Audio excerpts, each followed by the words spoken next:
So Scott Pruitt is the head of the EPA. We all know about Scott Pruitt. He's a climate change denier. He sued the agency multiple times before becoming the head of it. And he has basically changed the agency into, or from something that was supposed to protect the environment to actually protecting corporations against environmental regulations. So that's the direction that he has taken the EPA. And of course, look, the fact that he's even EPA director is, I mean, it should be incredibly frustrating to a lot of people.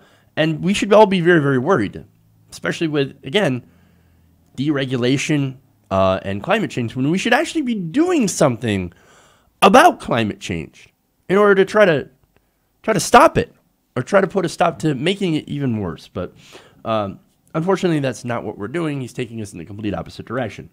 Now, aside from that, the guy is also involved in about 5 or 6 different scandals at the same time. He's almost as bad as Trump. And that's pretty bad, right? Except that his is more, hey, I'm going to go and waste taxpayer money on special things that I believe that I deserve. Oh, well, this is interesting. Okay. Now, let me give you an example of what he's been doing. Last year, news broke that he tried to have a $40,000 soundproof booth installed in his office. Now, why would you need that? Well, it's so that my employees don't even hear what I'm saying. Why would you care unless you're doing illegitimate business? Unless you're maybe actually doing something that is against the entire purpose of the EPA. Oh, right. Yeah, that's probably exactly what he's doing. Now, the Nonpartisan Government Accountability Office just recently said that this purchase violated the law because the EPA had not notified Congress before spending that money. So, oops, now he's in trouble for that. Not only that, but he also continues to fly first class, which is against government custom, and when possible, on Delta. Why Delta? Well, it's because he wants frequent flyer miles. So, wait, he wants to get frequent flyer miles on our dime. Where's my miles? I want frequent flyer miles. That's my money. That's my money going to your posh flight. That's bullshit. Absolute bullshit. Not only that, but look, he had asked the staff to schedule trips back to Oklahoma. Well, where he's from. Now, why would they do that? Well, it's because he wanted to spend weekends at home there. But wait, he's using official money, official going there and saying that he's on official business. So therefore, he can get his flights paid for. So because he's doing that, oh, official business, he apparently has his aides say, or has said to his aides, find me something here to do. Like, okay, so I'm here, I use taxpayer money, that looks really bad, so find me something to do, okay, so that I can go home on the weekends and not get in trouble for it. Well, you got in trouble anyway. Now, this is according to evidence presented by to Congress by a former EPA deputy chief of staff. This is a guy who called out Pruitt's excesses in the first place. Oh, and look at that. He got forced to resign. Call out corruption in the Trump administration, and they force you to leave. Surprise, surprise, right? This is a guy who's going to drain the swamp. Not only that, but his security detail, right? So Scott Pruitt, from what I can tell, is incredibly paranoid. Oh no, I'm getting threats and things. And I can't have people listening to my calls. I need a soundproof booth. Now, I need an even bigger security detail. In fact, he tripled the size of that security detail, also at taxpayer expense. He ordered bodyguard coverage 24 hours a day, as if Scott Pruitt is important enough for that. Insisted on flashing lights and sirens to take him to the airport and to the restaurants. Can you imagine him pulling up to a restaurant with the sirens and lights? Wait, if you're paranoid, wouldn't you want to keep a low profile?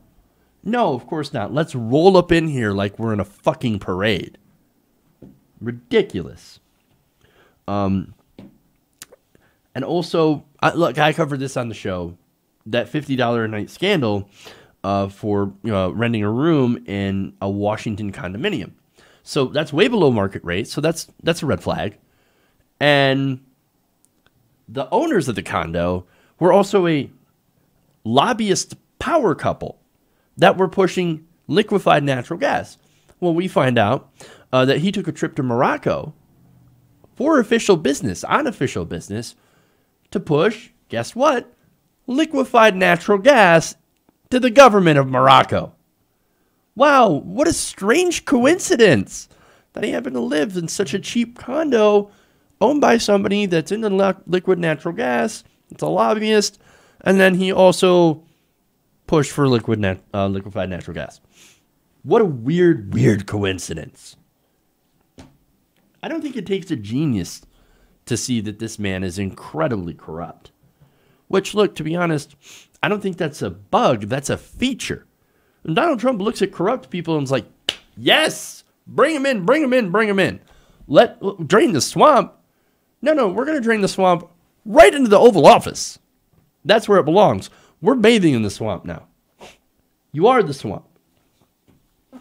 And so, look, that's the reason that Donald Trump supports him, stands by him. Every time he's asked, no, Scott's doing a great job. I love Pruitt. Everything that he's doing, it's fantastic. Well, is it? No, of course, it's a disaster for the environment. Again, this guy is all about climate change denial. Well, for one, Donald Trump's also, a denier for climate change. Oh, it's a hoax created by the Chinese. Isn't that right, Scott? Yes, sir. Chinese hoax. Absolutely. Look, Scott Pruitt is a bit. He is the fossil fuel industry's bitch. Basically, that's what it is. He's owned by these guys. And he gets paid by these guys. And so he's going to do the fossil fuel industry's bidding. And that's exactly what he's been doing. Now, look, has he been very successful? Well, he's tried to eliminate, for example, the Obama Clean Power Plan. That was not all that successful because it's being protected by the courts, which is good for us. But he has successfully delayed a lot of environmental rules from being put into effect. And he did help us get out of the, I shouldn't say help, but he helped Trump get out of the Paris Climate Agreement, which is disastrous because, look, I've been critical of the agreement because it doesn't go far enough. But at least it was something. Now we're going backwards on the environment. That is not the direction that we need to be going. So, look, he's been very loyal to President Trump. He's never said anything bad about him. He's always gone on TV to defend him when I believe asked or without even having to ask. Takes the initiative. Oh, yes, no, I'm going to kiss your ass, Donald Trump. I'm going to go on TV and kiss your ass. The only thing that could hurt him is the fact that he's been mired in so many scandals. Now, it's not the scandals themselves. As I just mentioned, Donald Trump loves corruption. He doesn't care. But it's the TV time, right? Ooh, if you take up too much time in the cable news that distracts away from Donald Trump, well, then he starts to get a little testy. So that would be about the only reason that Donald Trump would consider firing him. Again, it's not the corruption. Trump loves corruption. Trump's corrupt too. But here's the thing, right? This level of corruption, for me, it appears to be unsustainable. And now I say that because it's so open. It's so nakedly open and in your face that you can't ignore it. Again, this is taxpayer money, right? Our money that's going to get somebody a bulletproof car, a bulletproof SUV. Now, look, most of you at home, I'm guessing your car probably barely runs as it is. I know I've certainly had problems with mine, and my wife as well.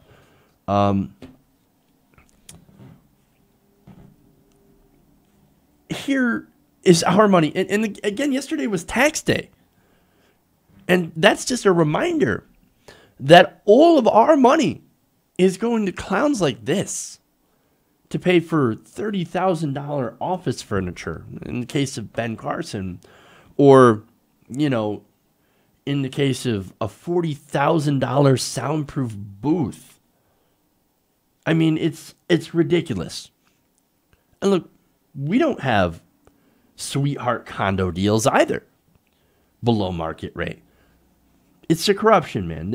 And this is a swamp. And Scott Pruitt is an excellent personification of what this swamp actually is. Now, look, what he does at the EPA, it's really important. It impacts real policy. And so whatever damage he does there, that will exist long after Trump is gone.